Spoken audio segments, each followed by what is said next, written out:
Kwa majina naitwa Saidi Kagomba Chenja, ni mwenyekiti wa shirikisho la vyama vya bodaboda na bajaji ndani ya mkoa wa Dar es Salaam na taifa.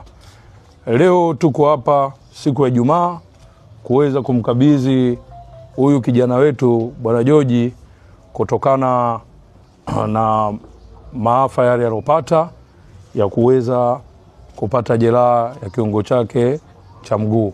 Kwa hiyo sisi kama shirikisho la waendesha bodaboda ndani ya mkoa wa Dar es Salaam, kwanza nitoe shukrani kwa madereva wote ambao wameweza kuchangia mwenye shilingi 500 yake, mwenye shilingi 1000 yake, mwenye shilingi 2000 yake mpaka tukaweza kufanikisha kuweza kuipata hii bajaji.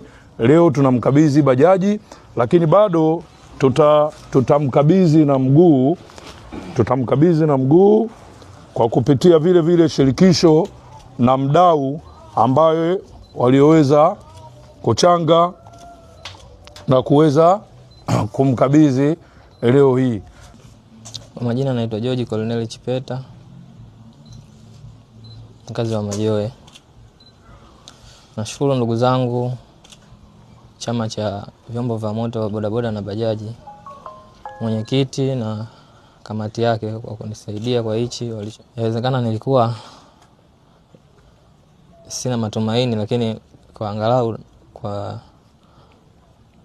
kwa umoja wenu na upendo wenu na kuwa na matumaini kwa moyo wenu na kwa vitu ambavyo mmenifanyia vya kunifanya na mimi nionekane nina thamani inawezekana katika jamii na katika taifa. Kwa mtu yote ambaye ameguswa na hili swala anaweza support kwa namba 0765083808. Majina ni George Colonel Chipeta. Naitwa Margaret Vitus Chuma. Nashukuru kwa upendo wenu mlioonyesha kwa mtoto wangu. Naona na yeye sasa hivi atajisikia faraja, maana muda mwingi huwa anakaa anajikuta kama anakosa amani kabisa. Hata kula yake ya shida, muda mwingi anabaki na mawazo, muda mwingi anakaa ndani peke yake. Kwa hili mlilolionyesha, naona mwanangu atakuwa na amani. Kwa majina naitwa Agustino Elias Nyambuya, ni mwenyekiti wa serikali ya mtaa wa Lada, kata ya Majoe. Nashukuru sana kwa ujio wenu wana shirikisho la bodaboda mkoa wa Dar es Salaam. Kwanza nianze kwa kutoa shukrani kwa nyinyi.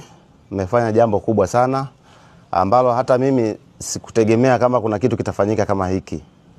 Hiyo niwashukuru sana na niwapongeze sana.